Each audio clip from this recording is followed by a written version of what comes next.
Kristiyano, ang root word Kristiyano, Christianity, ang pagka-Kristohanon, mo kini ang gasa sa amahan. Christian, tao o nayusa ta pagbalik sa amahan through Christ, na meaning na ang usa ka Kristiyano, usa ka tao nga nabalik ngadto sa amahan diha ni Kristo. Wala Kristiyano, wala nahiusa ta pagbalik ngadto sa amahan, nga gitawag tag Kristiyano. Nganong nahiusa mag pagbalik, Brad? By the way, ako na yung gikuan sa mga lawig nga sa akong pagsibya, pero mas nindot man gini nga ibalik usahay kay mas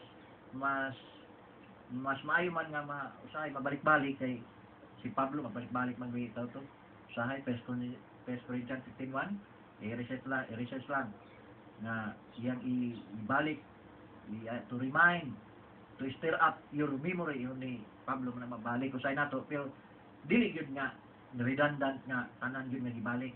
Nalay mga angle nga labi na mga verse, biblical verse ug mga pattern, mga contents. Kay naman tay hanay dili man lang nga ni istorya diri nga istorya ra, do naman tay contents. Muna nga usahay makaparaphrase ta, mamulikay tagamay sa tema, pero wa ta ni gawas gyud kay naman tay gisundan nga methodology sa methodic man ang ato ang pagpaambit. Muna nga kamo diha makakuha sad mo kun usahay masala ako apan mahabalik man sad ko sa ako ang gikasgutan nga pagpaambit. Muna nga nahiusa man ang kuan, nahiusa man ta sa Dios. By the way, mag-music ta kay aron kahatagan og kinabuhi ang atong pagpaambit. Aron yun mo ma-in-tune yun sa ang inyong paminaw atong butangan og sonata. Take it away, Engineer.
Shout it out.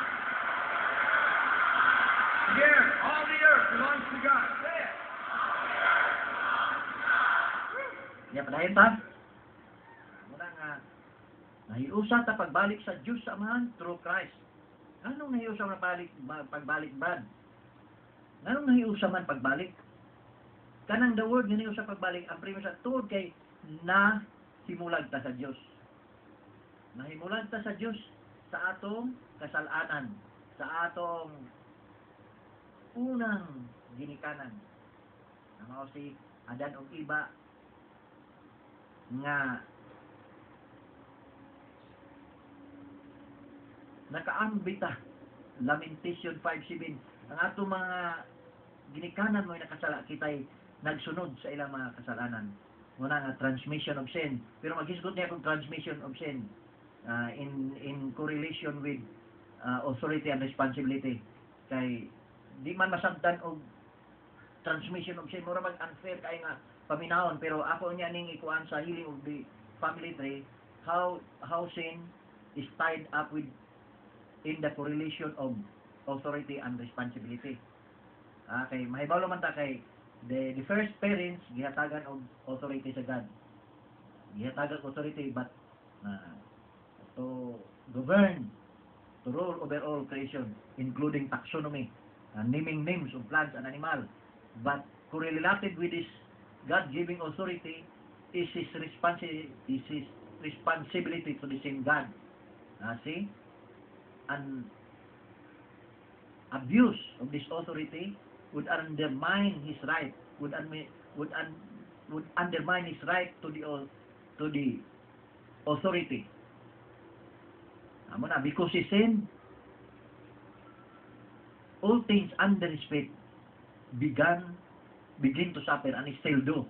Roma 8:21. Muna ang rationale yun. Pero masabtan na nindot kay ngano, di man good, law man good na i-transmit. Mura transmission of sin. Kay ay kung usbon nga, communitarian nature of sin and communitarian nature of grace is something we do not give enough truth to unless we consider its consequences. Muna nga ancestral sins, ato ancestral sins, doon na consequence atong ginawa. Ato ang personal sins, doon na contemporary consequence. Ining palibot mo na nga, kining sin and grace, ako niya ning nindot lagi kayo. Nindot kayo ang in the context sa Catholic Universal Church. Nga ako niya ipabit nga lawom sad kayo. Pero sige lang, hold on your chair. Muna nga, naimulag ang tao, Isaiah 59:2, because of your sins, you have made a separation between you and your God. I repeat, Isaiah 59:2, because of your sins, you have made a separation between you and your God. Atong kasalanan, nigaganta sa Diyos. Muna nga, it is theologically wrong to say, when we say nga, kung nakasalata, ang Diyos mo ay nigagan. Dili kay na sound nga, theologically sound.